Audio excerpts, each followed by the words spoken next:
let's start offensively, Tyler. Which guys were impressing you the most on Saturday? Yeah, I think for this one, Adam, you got to start with the running back position. DeMarco Murray's group, especially led by Gavin Sawchuk, who again you tweeted it out during the game. Watching this kid play, the way that he moves, the way that he carries the football, the way that he just moves out in space, it's essentially Rodney Anderson 2.0. That's what I feel like I'm watching every time. Maybe it's the hair coming out the back of the helmet. He looks You just see like him. looks just like him, moves like him. I think that sky's the limit for this kid as he continues to grow and mature. I'm very, very excited what he's going to look like this upcoming fall. But then you start to go down, a list a little bit. Obviously we didn't see Javante Barnes, Marcus Major didn't participate in the spring game, so it really gave us an opportunity to see a little bit more of Tawi Walker, who I think it's going to be maybe a little bit difficult for him to, get a few carries. Maybe he could be, like a 3rd and 1, 4th and 2, maybe a goal line type scenario situation where you see Tawi Walker getting a couple of snaps. But I thought he looked really well. I thought that, Caleb Hicks, who even though he spent a, huge majority of his day running behind the second string offensive line group, I still like some of the things I saw from Caleb Hicks. And then obviously everybody that was at the game or watched it, they know Dalen Smothers, especially that run that he had, on the final, possession of the game. I think that you look at the way this kid moves, the vision, the acceleration, how elusive he is out in space. I really liked what I saw from the running back position. DeMarco Murray has done a fantastic job building the talent level top to bottom in that group. And I can't wait to watch this team, especially the running backs, perform once we kick this thing off on September 2nd. It's interesting that you went with the running back room because I feel like there was maybe 2 explosive plays. There was the swing pass to Sawchuk and then that Dalen Smothers run in the 4th quarter. I kind of said it's a wash. Like the offensive line was so bad. Like I really can't take much away from the running back room. And we saw so many guys that I don't think are going to necessarily play. We've kind of said the same thing about Tawi Walker after last year or last spring, and he really didn't do anything meaningful throughout the season, even despite, having some injuries in that particular room.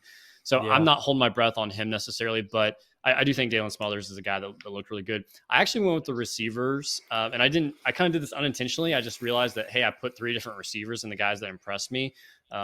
DJ Graham, I know he's a guy that people think might be on, transfer watch.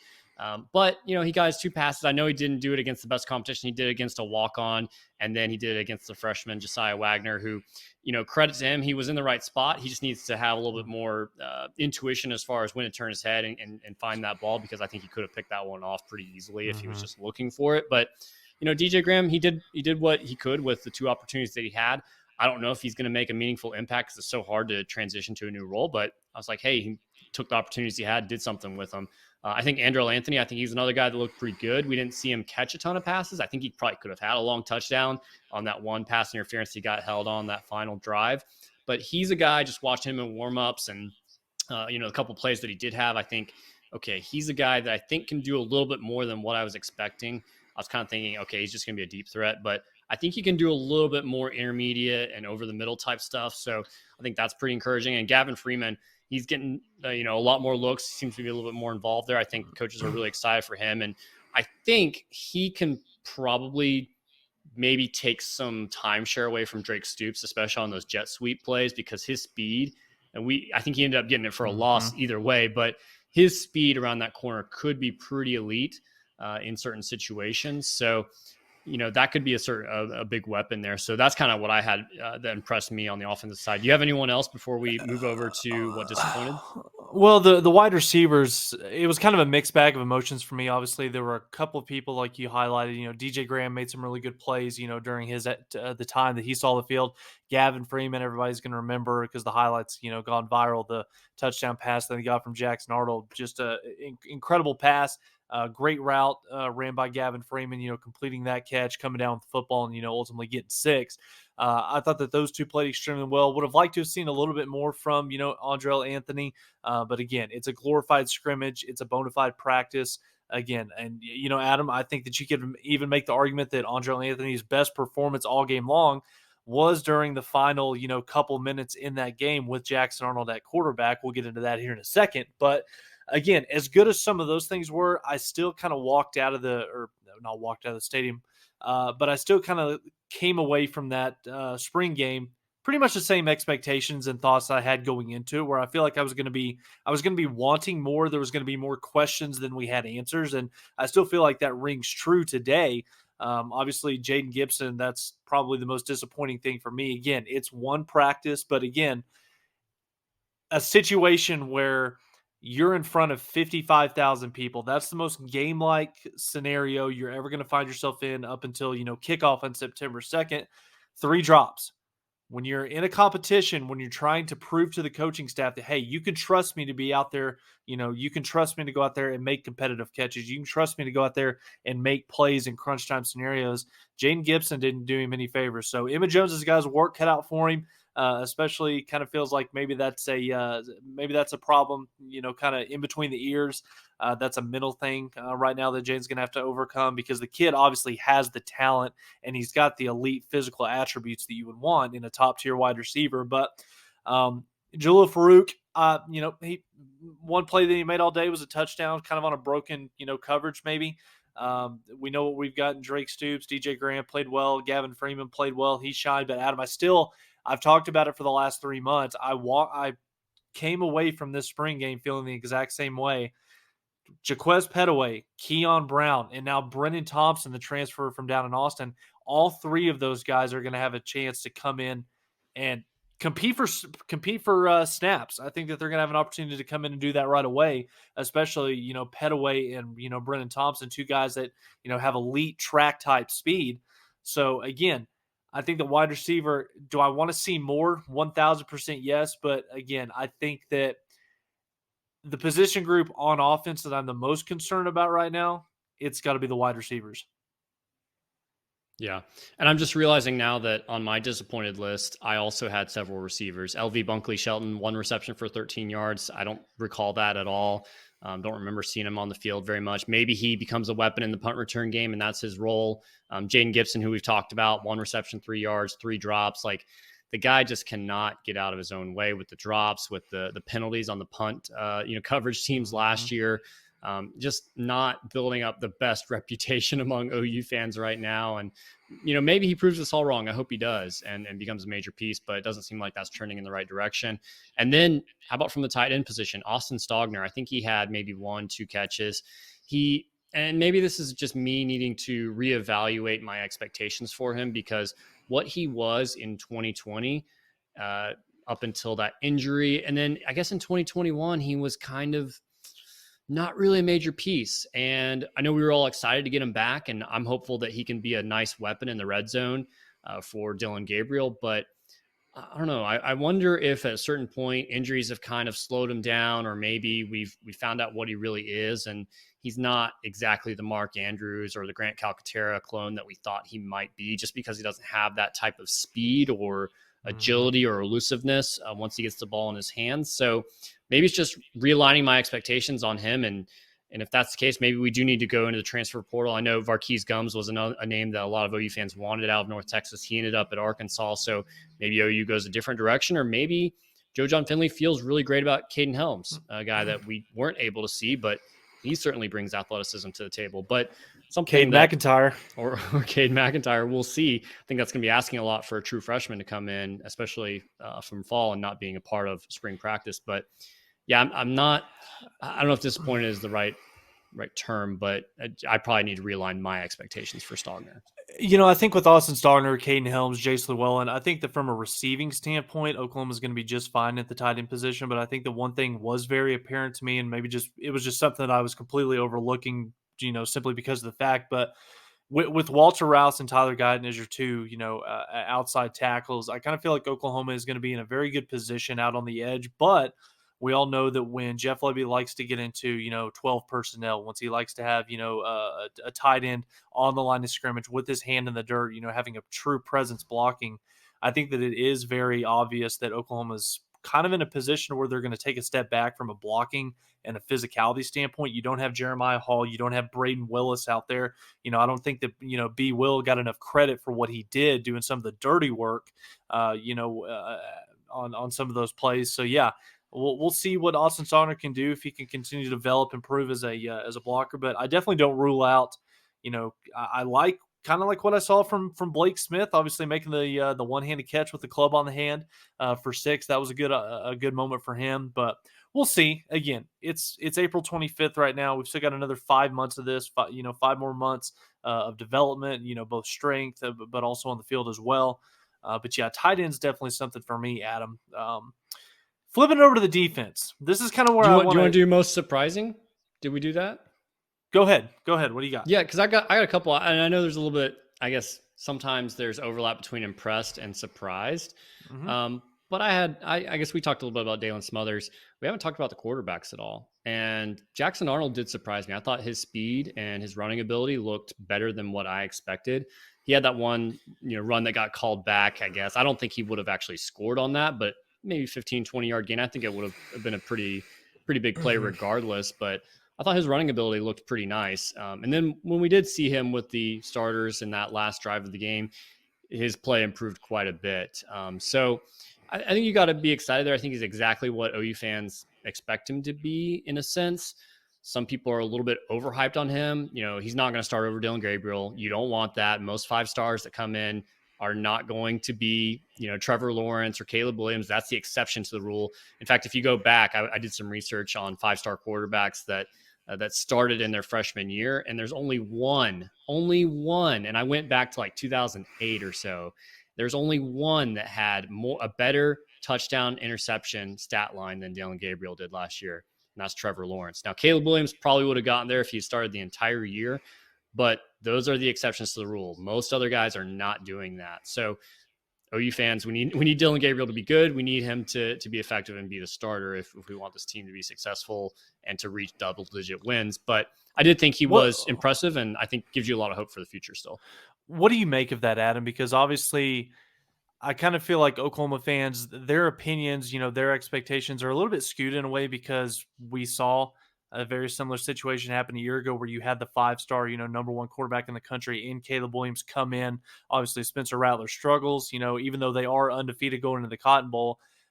Spencer struggled, the boos came, and obviously Caleb Williams came in and replaced Spencer. So again, I kind of feel like what happened what happened 2 years ago is kind of a detriment because it kind of puts Dylan Gabriel in kind of a bad, unique position because Oklahoma fans are very familiar with what just happened. And obviously, the schedule is very favorable starting out next year. But if you find yourself in a situation where, you start out 4-1 or you go down to the Cotton Bowl and DG doesn't play very well, Oklahoma gets beat by Texas, then at what point do you reach to where Jackson Arnold starts to get a little bit more serious attention from Jeff Lebby or Brent Venables? Because, again, don't get me wrong. At this point right now, Dylan Gabriel is by far and away your starting quarterback. There's no debate about that whatsoever. When Arkansas State rolls into town here in 5 months, Dylan Gabriel is your starting quarterback until otherwise. But what are kind of some of your takes? Because if you get on social media, you listen to Sports Talk Radio, some of the other podcasts, there's a lot of people already saying Jackson Arnold's the guy. It's just a matter of time. It blows my mind because the guy went 6 of 14 in the spring game. And I know he didn't have the starters around him until that very last drive, but he's got a long way to go still. He's got the arm talent. He's got the athleticism and the speed. But he's still learning the game. He's still getting up to the level of speed of college football. And if you want to look back at history and say, oh, well, Caleb Williams did it. Well, Caleb Williams is an otherworldly talent. Jackson Arnold was a 5-star, but I think there's a pretty big difference between what he is as a 5-star versus what Caleb Williams is as a 5-star. And you look back at history, okay? Like if you want to look back at history, well, let's look back at other 5-stars. By and large, like, go back to Josh Rosen, Christian Hackenberg, Matt Barkley, Braxton Miller. Like these are all guys that didn't have the greatest touchdown to interception ratio in their true freshman season. Is that what we really want to throw out there when you've got a guy in Dylan Gabriel who by all accounts is top 25 in pretty much every category? Here, I'll read just a few of these for you that I did some research on earlier, and take into account that he sat out for a game and a half with injury, so he probably would be a little bit higher on some of these rankings. But number 23 in the country in pass efficiency, number 25 in total passing touchdowns despite missing a game and a half, number 26 in passing yards per game, number 14 in yards per completion, 25 in points responsible for per game, number 17 in yards per attempt. Like this is a top 25 quarterback. And with a year in the system, with a year with his receivers, a year in Norman, like he's only going to get better from there. And I don't think that Lebby is going to bench Dylan Gabriel because he overthrows a guy here or there. What's going to get Dylan Gabriel benched is if he starts turning over the ball a ton. Well, the guy had 6 interceptions last year. So he takes care of the football. He's going to keep the offense humming. He's not going to be Kyler Murray. He's not going to, win every single game for you. But, and we're about to talk about it in a second, the defense is what's going to win games for us this season.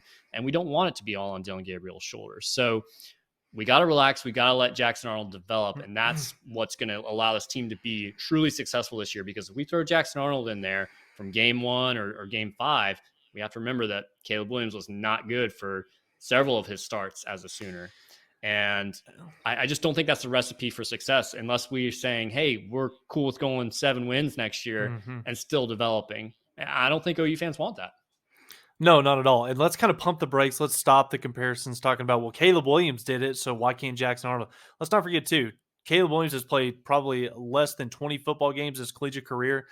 I know that he's still 1 year away from going to the NFL draft, but he's a generational talent. He would be the number 1 pick in the NFL draft in just a couple of days if he was eligible. Like, Yes.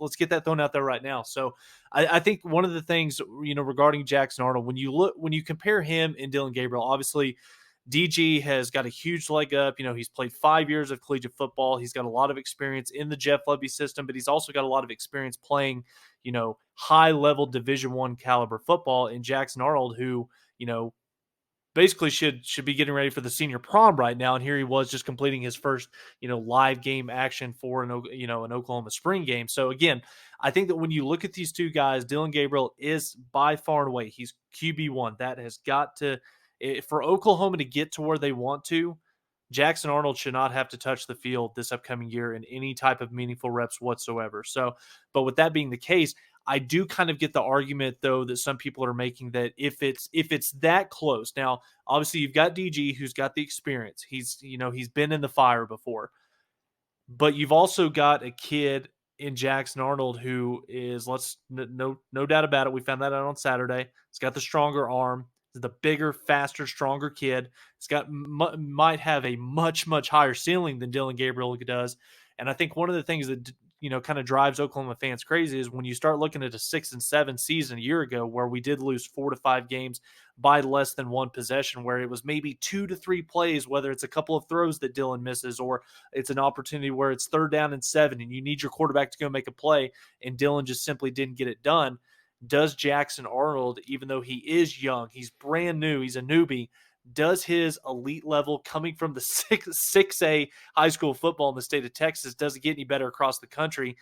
The talent and the competition, I think, has kind of prepared Jackson to where he's coming in.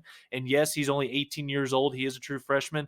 I don't think that the lights would be too bright for him coming into that situation. So it really just kind of gets into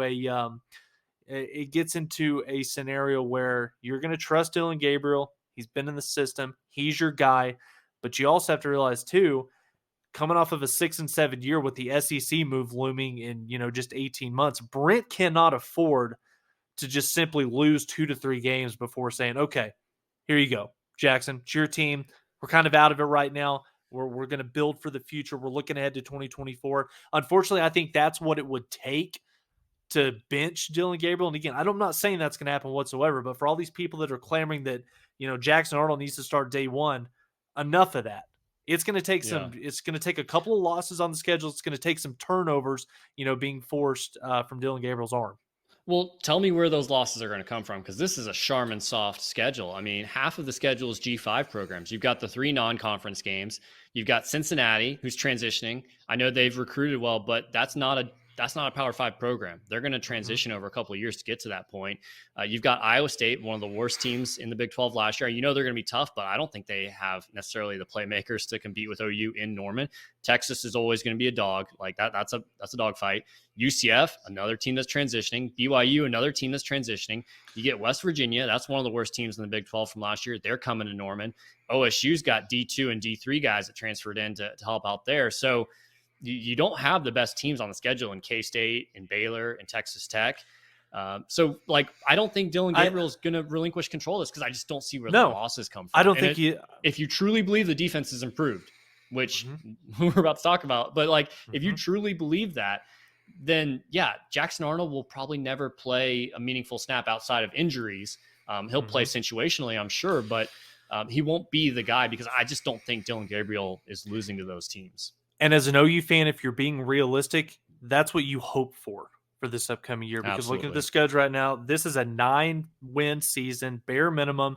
You should probably win 10 just by going down here and looking at some of the competition, who you've got on the road, who you've got at home. But I mean, Adam, I think DG has an opportunity to win 10 games, but I could also sit here looking at the softest of the schedule. I can make a case that I would feel comfortable saying Jackson Arnold would win at least 7 of these as a true freshman without a single, lick of experience. So again, I can't believe we're going down this rabbit hole. We talked about it beforehand. We weren't going to touch on it, but again, it's so easy to kind of get sucked into it. But yeah, Dylan Gabriel's your starting quarterback.